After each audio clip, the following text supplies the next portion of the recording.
आगरा के ऑटो चालक अनिल शर्मा नाम के व्यक्ति ने आरपीएफ पर संगीन आरोप लगाए। पीड़ित ने बताया कि मेहनतदारी न देने के कारण आरपीएफ ने उन पर झूठे मुकदमे लगाए थे। किसी अन्य व्यक्ति की जगह पर उनको पेश कर जुर्म कबूलनामा करवाया। पूरा प्रकरण 2008 का है, जिसके बाद पीड़ित ने कोर्ट में आरपीएफ की शिकायत की, जहां पर मामला कोर्ट तक पहुंचा। कोर्ट में मामला जाने के बाद आरपीएफ से कोर्ट ने तलब किया। मुख्य न्यायिक मजिस्ट्रेट आगरा ने सभी के खिलाफ गंभीर धाराओं में मुकदमा दर्ज किया और सभी आरोपियों को 25 अप्रैल में कोर्ट में हाजिर होने के निर्देश दिए। मेरा नाम अनिल शर्मा है। अनिल शर्मा जी, क्या किस संदर्भ में आप प्रेस वार्ता कर रहे हैं? आज का ये कहा कि ये न्यायालय को तो खैर छोड़िए, जो किस तरीके से पर्यटकों को लुटवाते हैं, आरपीएफ कर्मचारी पर्यटकों को लुटवाते हैं। आप लोग सभी जानते हैं कि आगरा की जो उसमें लपका, अभी माननीय मुख्यमंत्री जी जैसे चार्ज लिया आगरा में आए तो आप लोगों ने सवाल करा तो उन्होंने कहा लपकों पे हम कुछ लगाएंगे। बाकी लपके क्या, ये पाले गए हैं आरपीएफ के द्वारा और जीआरपी के द्वारा। जीआरपी अब आज की डेट में टाल देती है कि आरपीएफ के पास में धाराएं रेलवे एक्ट की, और आरपीएफ टाल देती है जीआरपी की तरफ कि क्रिमिनल ऑफेंस है, हमसे कोई मतलब नहीं है। तो उसके लिए मैंने विरोध करता हूं। शुरू से मैंने इनके खिलाफ शिकायतें करी, इनके अधिकारियों को। इन्होंने मेरे खिलाफ करीब दर्जनों मुकदमे लिखे आरपीएफ ने, मैं सब में दोष मुक्त हुआ।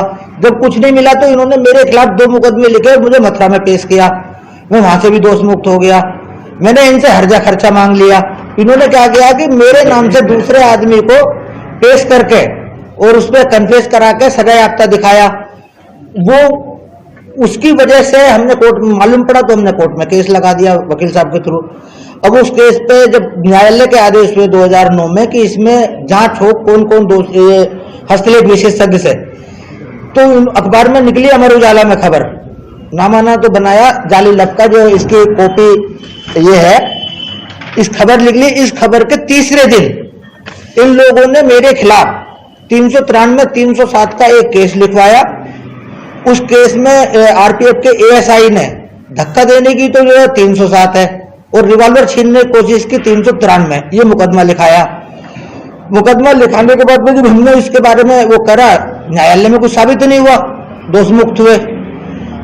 इसका ये हमारा केस चल रहा था। इन्होंने फिर से केस में फाइल से कागज भी गायब कर दिए। न्यायालय में बयान दिया कि अनिल शर्मा ने हमारे सामने अंग्रेजी में साइन करें, जबकि पीठासीन अधिकारी की मौजूदगी में हस्तलेख विशेषज्ञ ने साइन, फाइल पैसे भी लिए थे मेरे नमूने और हाथ के हाथ भी कराए थे, और उसकी पूरी रिपोर्ट भी आ गई है न्यायालय में, रिपोर्ट संलग्न है।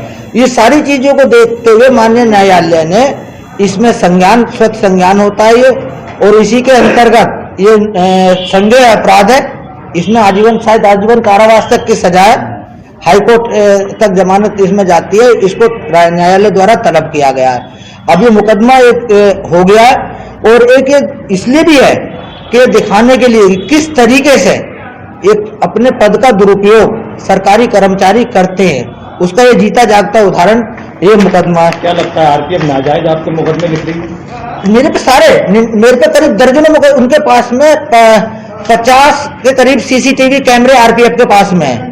उनके जो लपके जिनसे वो मंथली लेते हैं 4000 5000 रुपए महीनेदारी के हिसाब से, जैसे जिसकी वो है लेते हैं। आपसे भी पैसे की डिमांड की गई? हाँ, मेरे से कई दफा करी गई। बाकी जब मैं गलत काम नहीं करता तो मैं डिमांड नहीं देता किसी को। अब जी अब ये सीडी है। इस सीडी के अंदर मैंने अपने मोबाइल से जो इनके पेट आदमी है वो दौड़ रहे हैं, शताब्दी पे, गतिमान पे दौड़ते हुए, जो डेली रूटीन में दौड़ते रहे हैं। अब तो कोरोना काल चल रहा है, नहीं चल रही ट्रेनें। ये सीडी है पूरी, इसका मैं गवाह हूं, ये मैं दे रहा हूं। उनके खिलाफ ये कार्रवाई नहीं करते, और करते भी तो नाम मात्र की। और मेरे खिलाफ इतने मुकदमे लिखे 5 दर्जन, जबकि इनके पास में 50 सीसीटीवी कैमरे। किसी एक में तो मुझे गलत दिखाए। अगर मैं बार बार कहीं जाऊंगा, गलत करूंगा, अपने 4-5 दर्जन मुकदमे लिखे, तो एक में तो मैं कहीं गलत होऊंगा, कहीं तो मैं फील गिल्टी होऊंगा। बाकी मेरे पास कुछ है ही नहीं। ये मेरे जो पत्रकार, आप लोग भी सभी जानते तकरीबन, मेरे खिलाड़ी मित्र हैं, मेरे जो 10 एविएशन है, आफ्टर सेल आर्मी एक्सपोर्ट, उस कंपनी का काम मैं 96 से कर रहा हूं। तो सारी चीजों को देखते हुए मैंने तो आज तक गलती से भी गलत नहीं करा। और ये कहते लूट की, आप सब लोग गवाह हैं कि मेरे साथियों ने 16-16 लाख रुपए तक वापस करे नगद। क्या चाहते हैं न्यायालय से, क्या चाहते हैं? न्यायालय ने तो जो कर दिया, न्यायालय का आदेश हो गया है। अब तो ये सिर्फ ये कि आप लोगों के न्यायालय ने जो कर दिया, अब ये इन लोगों को जमानत करानी पड़ेगी और सजा भी मिलेगी। अब तो ये आप लोगों को आज बुलाने का मेन मकसद ये है कि आदमी किस स्तर तक गिर सकता है अपनी क्रोध को पूर्ति करने के लिए, एक दूसरे आदमी को गिराने के लिए सरकारी पद का दुरुपयोग किस स्तर तक कर सकते हैं। मेन चीज ये है, उन्होंने अपनी ताकत का एहसास कराया, मथुरा में पेश कर दिया, नहीं कर सकते। अच्छा, मेरे को बड़ी दिक्कत हुई है, 13-14 साल और भी मुकदमे लगे, दर्जनों मुकदमे। ऐसे समय में मेरे बड़े भाई मिर्जा कयूम बेग ने मेरे सारे मुकदमे कम्प्लीमेंट्री लड़े। आज तक मेरे से 1 रुपया फीस नहीं ली, इवन जो वकालतनामे का जो है ना चार्ज, वो तक नहीं करा। अब पचौरी जी है, धर्मेंद्र पचौरी जी हौसला अफजाई करते रहे मेरी, कि सत्य जो है सदैव मुस्कुराता है, सच्चाई के लिए जो परेशानी होती है, दिक्कतें आती हैं, बाकी सच छुपता नहीं है कभी भी। झूठ के लिए बैसाखियों की जरूरत है, सच्चाई के लिए नहीं है। तो आप मेरी हौसला अफजाई करते रहे, तो आज मैं इस लेवल पे हूँ। भाई ने फ्री में लड़ा, भाई नहीं होते थे तो मैडम जो असिस्टेंट हैं उन्होंने पूरी पैरवी करी। भाई दीवानी में पैरवी करना, कोई भी मुकदमा इतना लंबा चलता है, पैरवी के अभाव में खारिज हो जाता है। बाकी मेरी पैरवी करते रहे, और मैं तो भाई दुखी हूँ। दर्जनों मुकदमे जो लड़ना आज के डेट में, आप सोच लो एक मुकदमा लग जाता है आदमी परेशान हो जाता है। तो मैं तो बहुत शुक्रगुजार हूँ, मुझे ऐसे बड़े भाई मिले।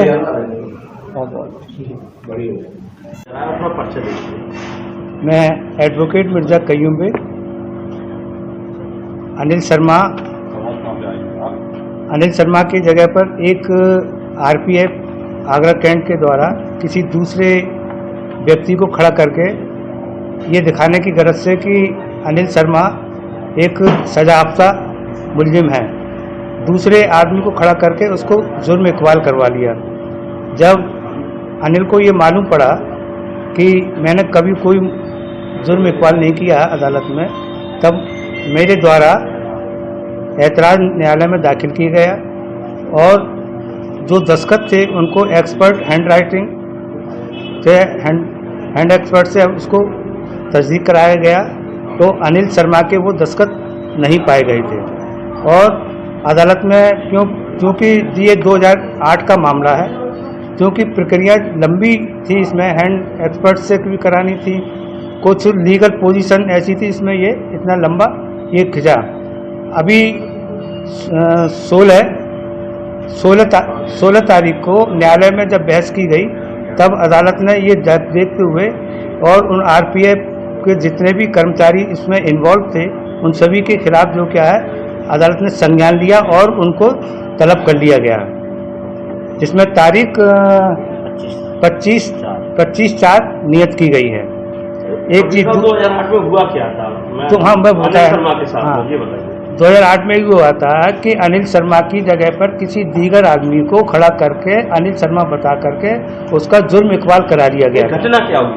घटना ये थी कि ये रेलवे स्टेशन पर आते हैं और उसमें न्यूसेंस क्रिएट करता है, जबकि ये मौजूद भी नहीं था, ना इसने कभी कोई न्यूसेंस क्रिएट किया था।